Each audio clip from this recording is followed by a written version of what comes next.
En este video comentaremos la discusión del día miércoles 24 de marzo, en la que se hizo una revisión de las tareas de análisis del amplificador cascodo, tanto en su versión MOS como en su versión BJT. La versión MOS del amplificador cascodo se compone de una etapa fuente común y una etapa compuerta común, que actúa como un buffer de corriente. Es decir, que la intención de M2 es que presente una impedancia baja a su entrada y una impedancia alta a la salida, ¿no? De esta manera, pues, se contrarresta el efecto Miller.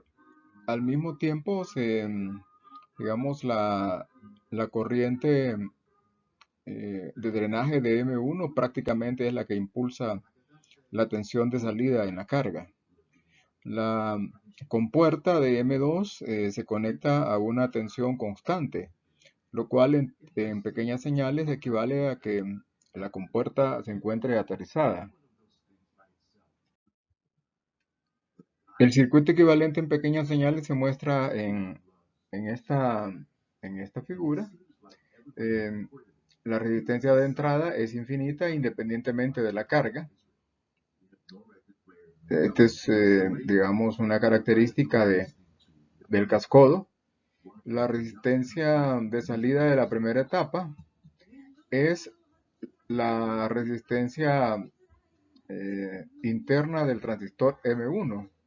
La resistencia de entrada de la segunda etapa pues es la resistencia de entrada de un amplificador con puerta común.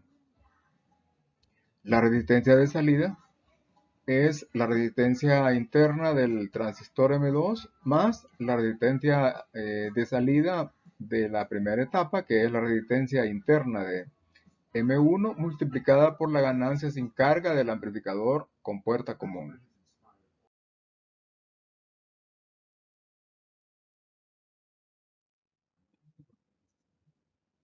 Para el cascodo, la tensión de entrada es igual a la tensión del generador de señal. Debido a esta, digamos, propiedad del cascodo, la ganancia general de tensión es igual a la ganancia de tensión. También digamos, este comportamiento en la entrada eh, provoca que RO sea igual a ROut. Es decir, la resistencia de salida propia del amplificador es igual a la resistencia de salida. En condición sin carga, la corriente de salida es cero, ya que la carga es infinita. ¿Ya? RL es infinita. Debido también a que la corriente en la compuerta de cualquier MOSFET es cero, en este caso la corriente de entrada es cero, ya que la corriente de salida es cero. Esta situación provoca que la resistencia de entrada de la segunda etapa sea infinita.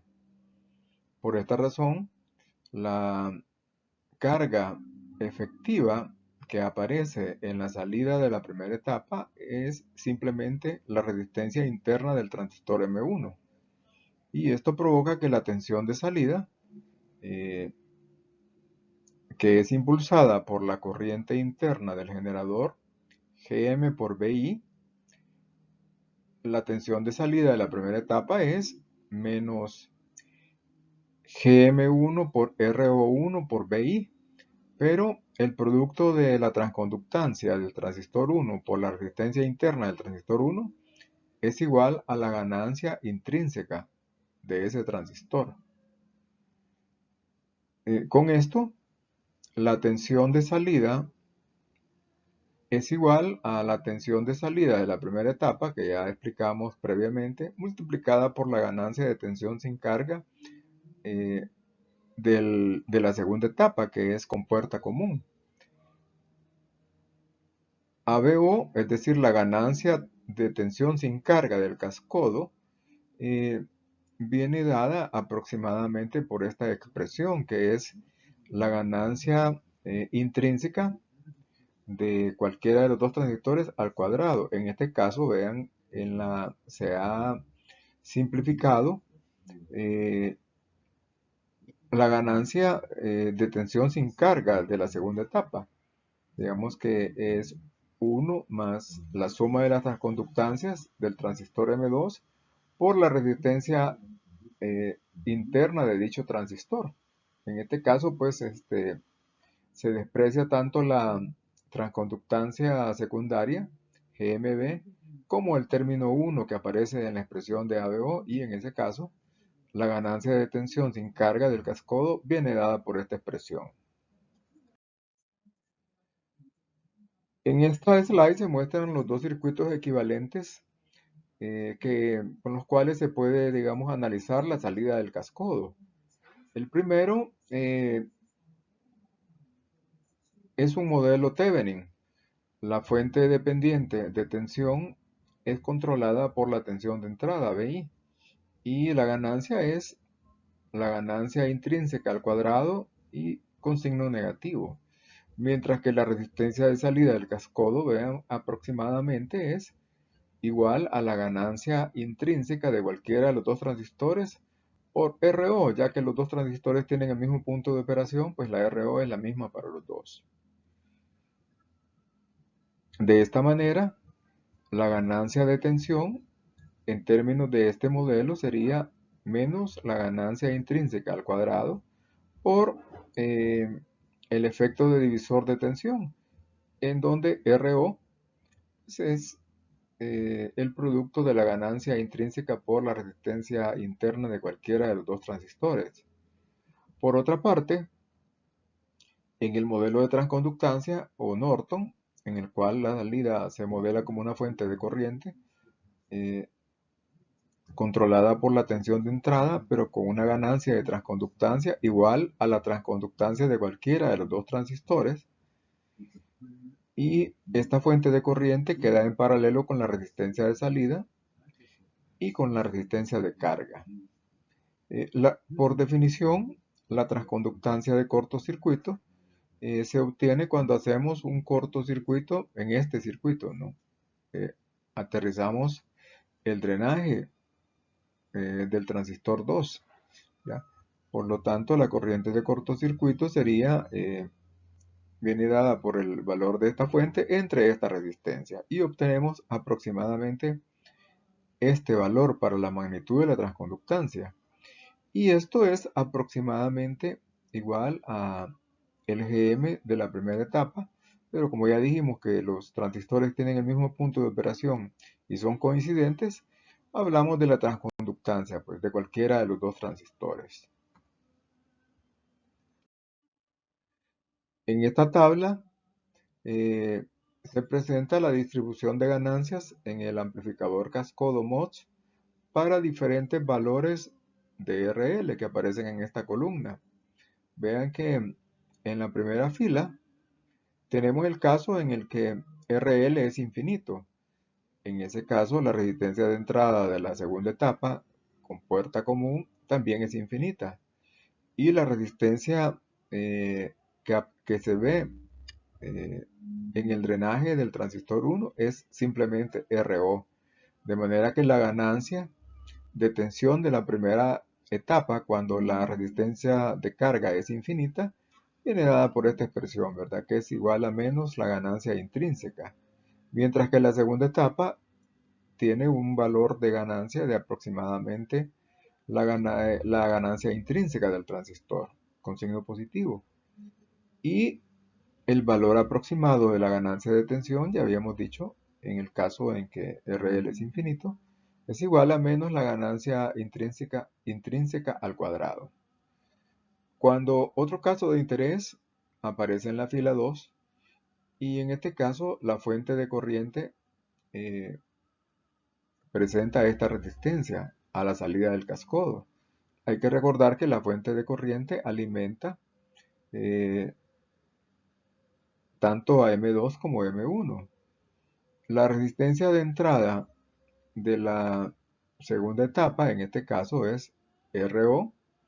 La resistencia que se ve en el drenaje de la primera etapa sería RO en paralelo con RO, es decir, RO entre 2, ya que la resistencia de salida de la primera etapa no cambia, es RO. La ganancia de tensión de la primera etapa para esta condición, es decir, cuando la carga es una fuente de corriente con esta resistencia de salida, eh, viene dada por esta expresión, ¿no? Un medio de la ganancia intrínseca con signo negativo, ¿no? La ganancia sin carga, o más bien la ganancia en la condición de carga, en la cual RL tiene este valor, sigue estando dada por la expresión anterior, ¿no?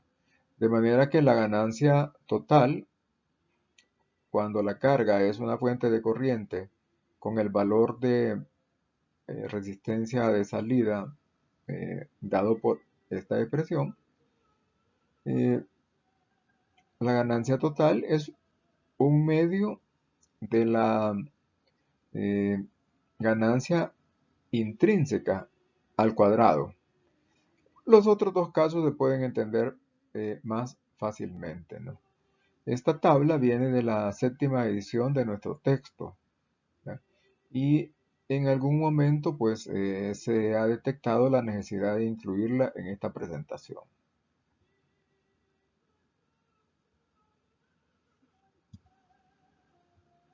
Para el análisis de respuesta en frecuencia del cascodo MOS, en el circuito equivalente en pequeñas señales incluimos las capacitancias internas de los transistores M1 y M2 y cualquier capacitancia de carga que pudiera aparecer en la salida del circuito. En este circuito esquemático, las capacitancias del transistor M2 han sido reubicadas. Esto se puede hacer gracias a que ambas capacitancias están conectadas a la compuerta de M2. En el caso de CGS2, vean, se ubica en esta posición, de manera que la resistencia con la cual aparece multiplicada en la suma de las constantes de tiempo es la resistencia que se ve en el drenaje de M1. Por otra parte, la capacitancia CGD2 aparece en paralelo con CL, de manera que la resistencia asociada con la cual aparecerán en la suma de las constantes de tiempo es la resistencia viendo hacia este punto, es decir, RL en paralelo con la resistencia de salida del cascodo.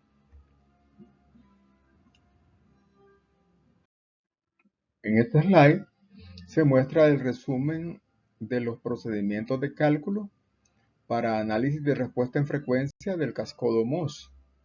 La suma de las constantes de tiempo es la suma de los productos de cada capacitancia interna por la resistencia que se ve desde esa capacitancia. En el caso de este paralelo, pues aquí aparece multiplicado por el paralelo de RL con la resistencia de salida del MOS. En esta parte se ilustran los cálculos que deben de ser realizados para obtener la resistencia vista desde los condensadores. FH es 1 entre 2pi por la suma de las constantes de tiempo, tau h. La contraparte BJT del cascodo se muestra en esta figura. El Q1 es un amplificador emisor común.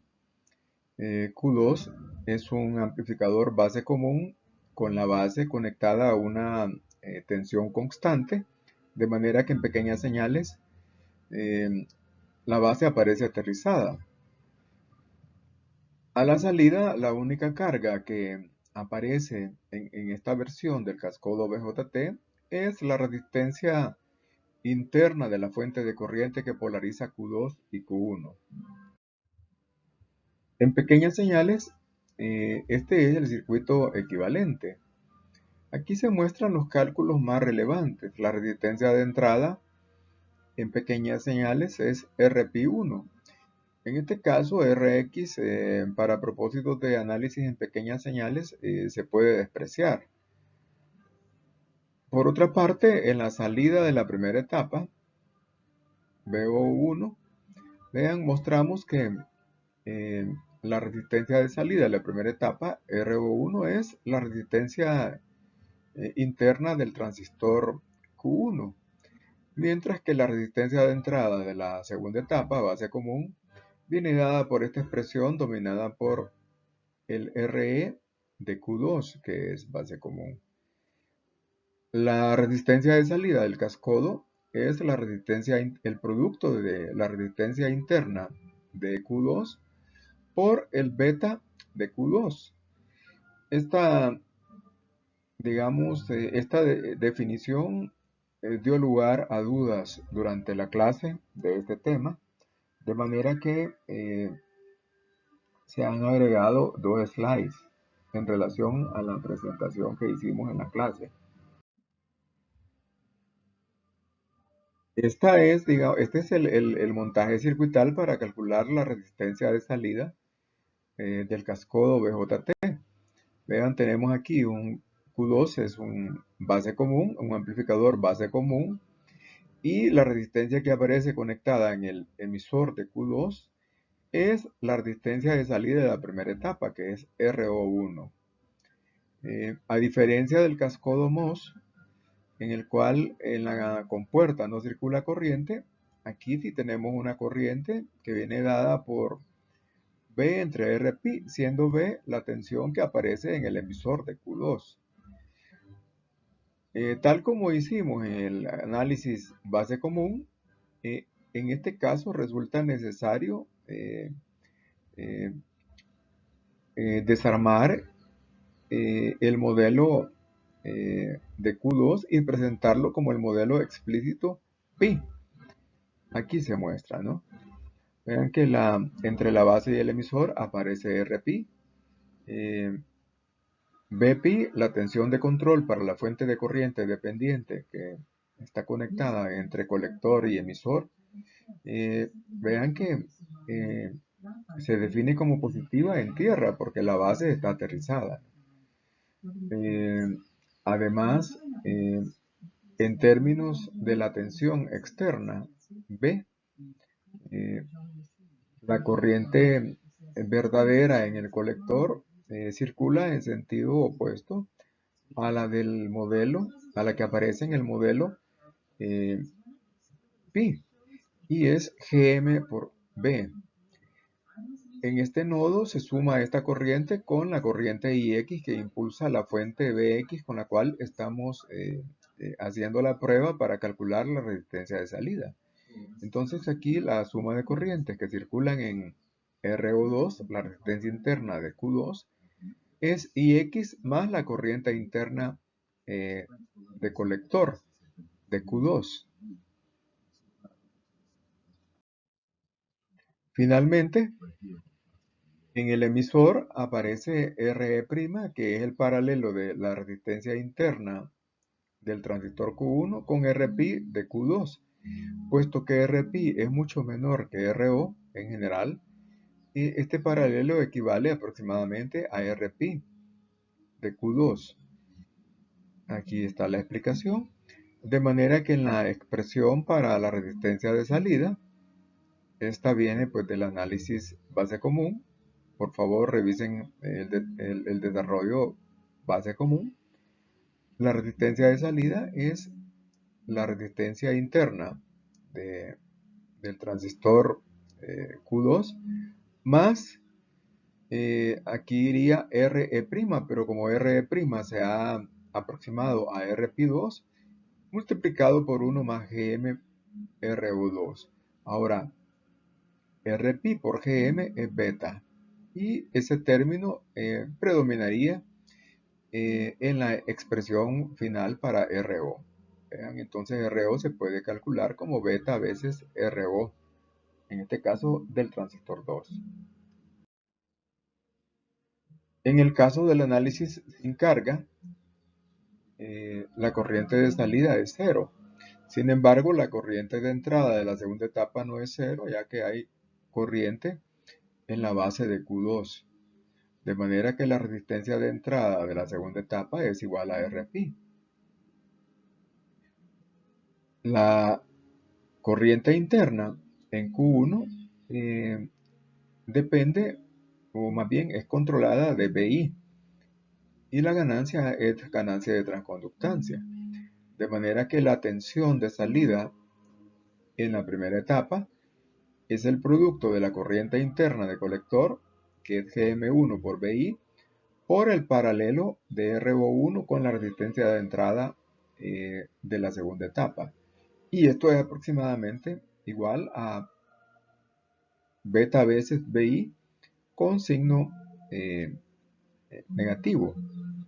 La tensión de salida será la tensión de salida de la primera etapa multiplicada por la ganancia de la segunda etapa, que es aproximadamente la ganancia intrínseca de este transistor. En esta slide se muestran los modelos que pueden ser aplicados para el cascodo BJT. A partir del análisis anterior, es decir, ya calculamos la ganancia sin carga del cascodo BJT, que es menos beta veces la ganancia intrínseca. Vean, esta fuente tiene esta ganancia y viene excitada por la tensión de entrada, mientras que la resistencia de salida del cascodo es beta veces de RO. Este es el modelo Thevenin, digamos, en el que aparece una fuente dependiente de tensión en la salida.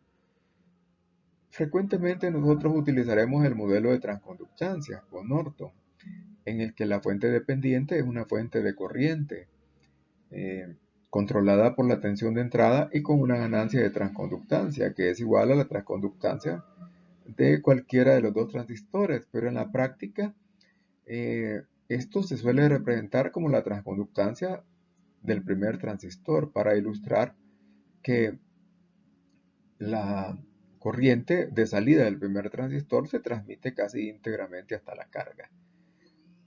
En la salida, la resistencia de salida queda en paralelo con RL. Este será el modelo que nosotros utilizaremos más en las unidades restantes de este curso. En la salida de la primera etapa, vean, aparece una fuente dependiente de corriente controlada por la tensión de entrada y con una ganancia de transconductancia Gm. Esta es la transconductancia de Q1. Y esta fuente de corriente queda en paralelo con la resistencia interna de Q1 y la resistencia de entrada de la etapa base común. El paralelo de estas dos resistencias es la resistencia viendo hacia el colector de Q1. Esto es importante porque esta resistencia se usará para nuestros cálculos de respuesta en frecuencia. A la hora de hacer el análisis de respuesta en frecuencia, es necesario incluir en el circuito equivalente en pequeñas señales tanto las capacitancias internas de Q1 y Q2 como cualquier capacitancia de carga si es que ésta existiera. También, en el caso de Q1, para incluir el efecto de la Rx interna, hay que aclarar que este nodo no es la base externa, sino que es la base interna de Q1. Y Rx se encuentra incluida en la definición de R' de señal. Es decir, esta R' de señal contiene la R de señal original y cualquier resistencia de la red de polarización más Rx.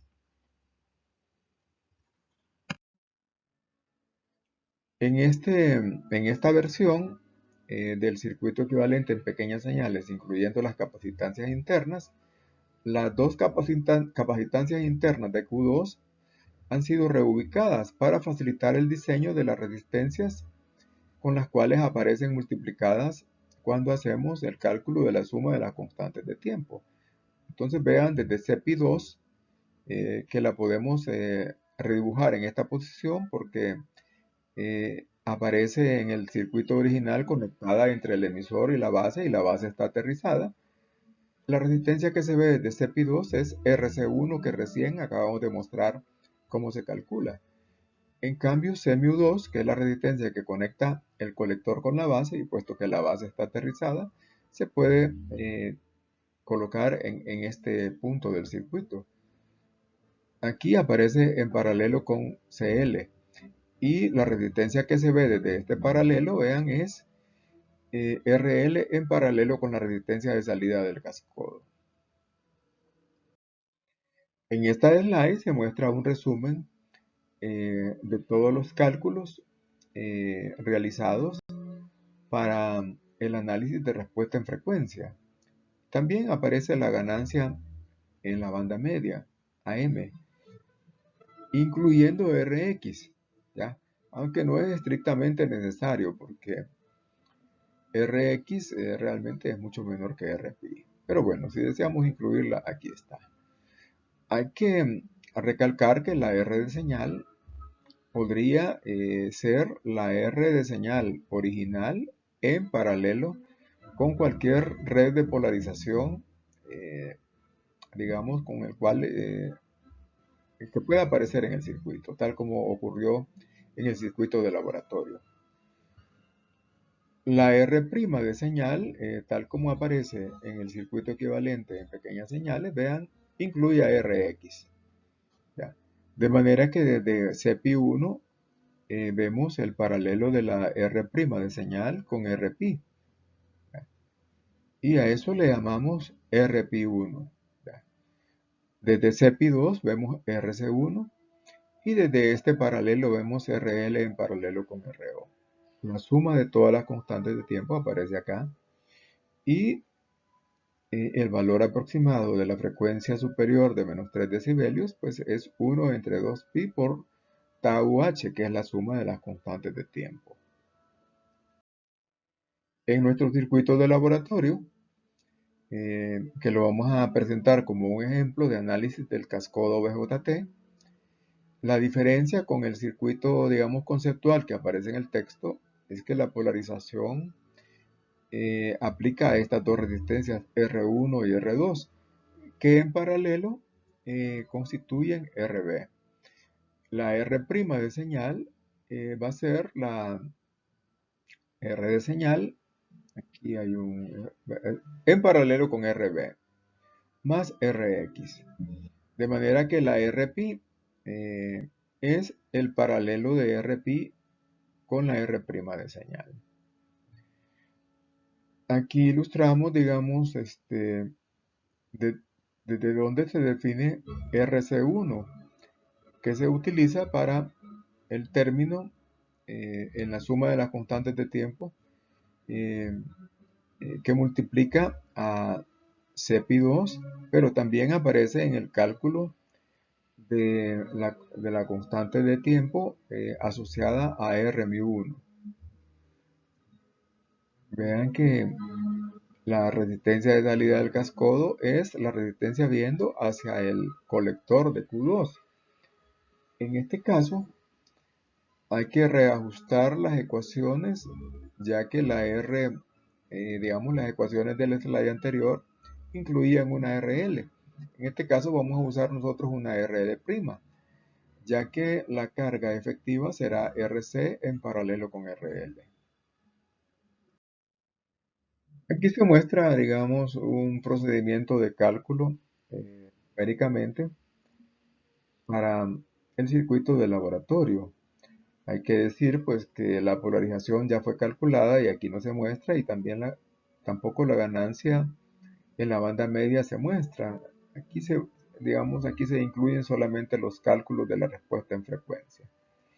Y en este caso, teóricamente, con los valores de mu que nosotros conocemos, FH, el FH resultante es de aproximadamente 10 MHz.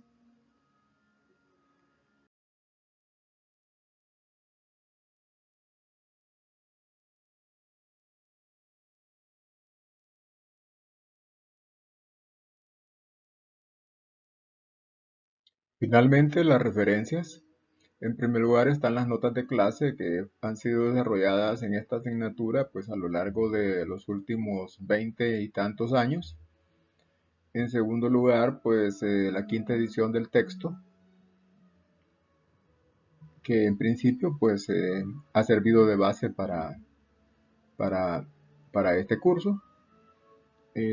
Ya habíamos adelantado también pues que al menos la tabla resumen de desempeño del Cascodo MOS se basa en la séptima edición del texto. También hay que decir que el ejemplo del Cascodo BJT pues proviene del texto de Hambly. Hambly es un texto, digamos, interesante para el trabajo de laboratorio. Desafortunadamente ya no se publica.